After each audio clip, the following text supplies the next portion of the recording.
Hey everyone, welcome to Spalby. Let's talk about Darbar family and their toxic patterns. आवेश दिन जैद कैसे ये लोग अपॉर्चुनिस्टिक वे से बिहेव करते हुए आए हैं, लोगों को असॉल्ट करना, हॉकी स्टिक से मारना, ऐसे आर्टिकल्स इनके फैमिली के अगेंस्ट आपको देखने मिलेंगे। तो नगमा एंड अवेश ने दो अपना रिलेशनशिप कभी ऑफिशियल नहीं किया है, बट कई लोगों को ये पता है कि लंबे समय से they are together. Last year तक मोस्टली ये लोग साथ में थे, बट इवेंचुअली इनका ब्रेकअप हो गया। एंड रिसेंटली इनके बारे में फिर से तब बात होने लगा जब सेम सॉन्ग एंड थीम के अराउंड इन्होंने रील बनाया था। ब्रेकअप, मूव ऑन, रिलेशनशिप, इससे रिलेटेड ये रील था। आवेश की रील में उसने कुछ ये लिखा था, it is time to move on but sometimes you just can't. And caption में ही रोट, दिल के कोने में अभी भी तुम हो और मैं सोच रहा हूँ क्या ये बस एक हैबिट थी या सच में प्यार। एंड नगमा ने अपने रील में लिखा था, there was a before you, there was a with you, but somehow I never prepared for and after you. And caption में शी रोट, सब कुछ उसके साथ सोचा था, बिना उसके जीना नहीं आया। क्या किसी को खोने के बाद आपको अपनी नॉर्मल लाइफ जीने में वक्त लगा? पर दोनों ने एक सॉन्ग को प्रमोट करने के लिए ये सब बनाया था। सैयारा ये सॉन्ग का नाम है। पर इट इज अ फैक्ट कि पिछले साल तक ये लोग साथ में व्लॉग्स, रील वगैरह बना रहे थे, पर सडनली एक दूसरे के साथ वीडियोस डालना उन्होंने अवॉइड कर दिया। जस्ट कुछ हफ्ते पहले दोनों ने बरका सिंह के साथ भी रील्स बनाए थे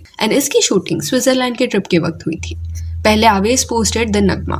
अभी दोनों वीडियोस में बरका का अगर आप टॉप देखोगे वो सेम है, विच मीन्स ये दोनों कंटेंट सेम डे पे शूट हुआ था। पर स्टिल नगमा एंड आवेश साथ में देखने नहीं मिले, तो क्लियरली इनके बीच में अभी इश्यूज चल रहे हैं। अभी इनका जो भी रिलेशनशिप है, जो भी आपको इनके बीच में बॉन्ड, प्रैंक्स एंड व्लॉग्स के दौरान देखने मिलेगा, उसमें आप नोटिस करोगे कि नगमा के लिए आवेश का जो वैलिडेशन है वो मैटर करता है। इन अ वे वो उसको ज्यादा प्लीज करने का ट्राई करती है। इस रिश्ते में पावर जो है वो आवेश के हाथ में है। एंड ऐसे डायनामिक्स होते हैं, फ्रेंडशिप्स हो या रिलेशंस, जब इक्वली दोनों इन्वेस्टेड नहीं रहते या एक पर्सन ज्यादा डोमिनेटिंग रहता है एंड दूसरा पर्सन थोड़ा दबा हुआ रहता है एंड सामने वाले के अप्रूवल के लिए चीजें करता है। सर्टन डांस रिहर्सल्स के वक्त भी नगमा हेजिटेट करती हुई दिखाई दी है कि अगर वो प्रॉपर्ली डांस स्टेप्स नहीं करेगी देन आवेश चिढ़ जाएगा। आवेश कोरियोग्राफर है तो ज्यादा जो भी डांस होते थे वही कोरियोग्राफ करता। एंड नगमा के बीच पे रिसेंटली एक रील भी नगमा ने डाला था जहाँ पे वो एक स्टोरी दिखा रही थी कि वो किसको तो कॉल करने का ट्राई करी है and that guy is not picking up. इसके नीचे जैद ने लिखा, oh God don't worry I will talk to him. Zaid जो है वो आवेश का भाई है। This in a way shows कि आवेश और नगमा सिर्फ फ्रेंड्स नहीं थे, उनके आसपास वाले उनको टीज करते थे उनके रिलेशनशिप को लेकर। एंड ड्यू क्रेडिट जो नगमा डिजर्व करती है वो उसे कभी नहीं मिला। एक इंटरव्यू के दौरान नगमा ने रिवील किया था दैट आवेश से वो तब मिली थी जब उसे डांस सीखना था एंड उसने एनरोल किया उसके क्लासेस में। So when I met Aves, I met him because I wanted to join his classes. Oh, okay. Yeah. So I learned like basics of dance through him. और उस phase में आवेश इतना social media पे नहीं था। Dance class के बीच में नगमा स्टोरीज देन अपने क्लिप्स जो भी पोस्ट करती, उसको देख के आवेश बोलता कि टाइम वेस्ट है, ये सब मत करो। जिस पे नगमा ने उसको बताया कि ऐसा नहीं है, इवन आवेश को भी ये करना शुरू कर देना चाहिए, टिकटॉक वगैरह बनाना चाहिए। उसके बाद नगमा का जो पेज है वो ग्रो होता गया। आवेश ने 4-5 मंथ्स तक देखा एंड जब उसने नोटिस किया कि अरे लोगों को ये पसंद आता है, तब he also started doing this and वहां से आवेश का जो जर्नी है वो शुरू हो। एंड अभी इनका पूरा क्लैन इंटरनेट पे है। नगमा, आवेश, आवेश की सिस्टर, देन उसका ब्रदर, सब साथ में है। एंड इन सब में से सबसे ज्यादा फेमस इस पॉइंट पे आवेश है। सी नॉट सेइंग कि आवेश की यहाँ पे खुद की मेहनत नहीं है, ऑफकोर्स है, पर इनिशियल पुश जो है वो नगमा ने दिया। He didn't believe me at first. He saw my profile grow for 3-4 months and then he was like, okay, I think she was right, and then he hopped in. और आवेश को जितना नगमा hype करती है इंटरव्यूज में वगैरह, उतना आवेश उसको नहीं करता। Even there were certain rumours that इनके रिलेशनशिप के वक्त आवेश कंप्लीटली लॉयल नहीं था एंड स्टिल नगमा ये सारे को इग्नोर कर रही थी। एक प्रैंक भी है इनके बीच में जो अगर आप देखोगे तो बहुत ऑड आपको लगेगा। आवेश ने नगमा के ऊपर प्रैंक किया था दैट उसके पैर में सडनली दर्द हो रहा है, बट ड्यूरिंग दैट प्रैंक आवेश जो है वो नगमा को डांस स्टेप सिखा रहा था। एंड 2 वीडियो में ही सेट कि वो जानबूझ के ऐसे रूड हो रहा था सो दैट एनवायरनमेंट वो क्रिएट कर पाए। पर वीडियो में एक्चुअली नगमा थोड़ी अफेक्ट होने लग गई थी जब आवेश रूड हो रहा था उसके साथ, बिकॉज शी वॉज फीलिंग कि वो डांस स्टेप्स प्रॉपरली नहीं कर रही, इसलिए आवेश इरिटेट हो रहा है। इधर से ऐसा है स्ट्रेट, ये डायमंड ऐसा है ना।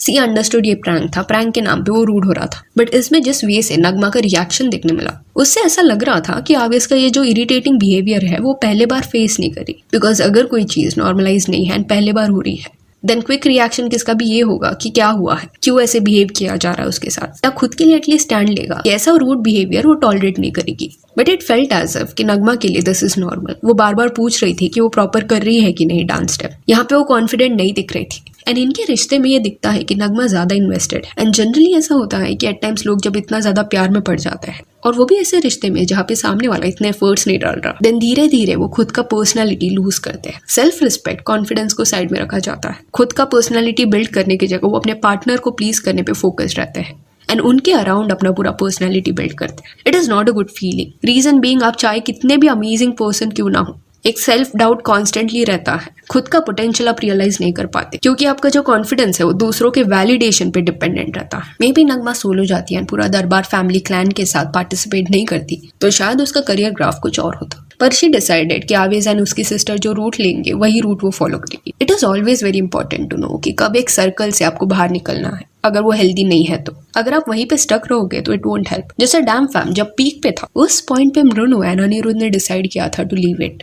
उनके अपने रीजंस थे, बट वीडियोस में दिख रहा था कि इस ग्रुप में एटलीस्ट मृणु को वो हाइप नहीं दिया जाता, दूसरे लोग इतना इंपॉर्टेंस नहीं देते। इंस्टेड वो फिट इन होने के चक्कर में खुद के पोटेंशियल को दबा रही थी एंड मे बी उसे ऑलरेडी अच्छा फील नहीं हो रहा होगा। एंड ऐसा फील करने से बेटर मृणु एंड अनिरुद्ध ने सोचा होगा कि वो सेपरेट होकर खुद से अपना कुछ शुरू करेंगे। एंड पास्ट में दो उनके इस डिसीजन को फैंस ने नहीं समझा एंड ये बोला कि डैम फैम इतना सक्सेसफुल है क्यों छोड़ रहे हैं इसको। बट आज कई लोग ये एक्सेप्ट करेंगे कि ये बेस्ट डिसीजन था उनके लिए। तो नगमा को भी बहुत पहले अलग हो जाना चाहिए था। इन वे खुद के लिए, खुद के रिस्पेक्ट के लिए वो स्टैंड नहीं वो शायद ले पाई। ऑल्सो लाइक आवेज दरबार, जैद का भी बिहेवियर जो है वो ऑड रहा है। जैद दरबार गॉट अरेस्टेड, ये अगर आप सर्च करोगे तो एक आर्टिकल आपको देखने मिलेगा जिसमें क्लियरली लिखा गया that Zaid then his dad were arrested for assaulting a man. अभी जैद दरबार के डैड का नाम इस्माइल दरबार है, a very famous music composer. 2015 में इनका दरबार प्रोडक्शन भी था, तो एक असिस्टेंट डायरेक्टर ने इनके साथ काम किया था। 3 महीने तक ही work for them. Later on he left, but जो काम किया था उसका सर्टन पेमेंट ड्यू था। एंड इसी से रिलेटेड बात करने के लिए बिल्डिंग के पार्किंग लॉट में ये सब मिले थे। असिस्टेंट डायरेक्टर का नाम प्रशांत चौधरी था एंड उस दिन पार्किंग लॉट में उन्होंने मिलने का डिसाइड किया। तो प्रशांत चौधरी वहां पे थे, इस्माइल दरबार थे, देन जैद भी आया था अपने 2 दोस्तों के साथ, Mohsin Khan and Nishant Singh.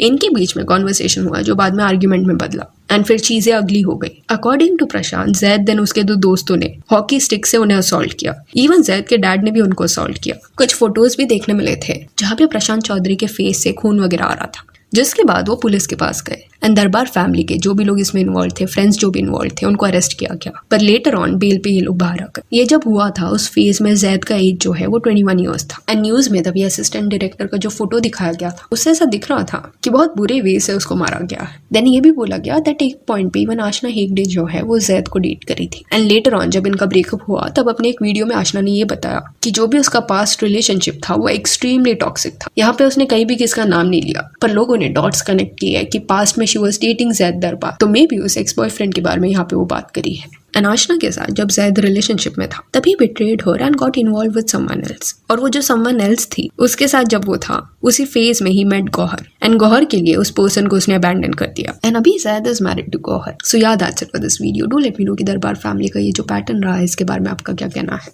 And if you want you can follow us on Instagram, जिसका लिंक आपको डिस्क्रिप्शन में मिल जाएगा। और ये वीडियो अच्छी लगी तो लाइक एंड शेयर करें और ऐसा और अपडेट्स के लिए चैनल को प्लीज सब्सक्राइब करें। Thank you.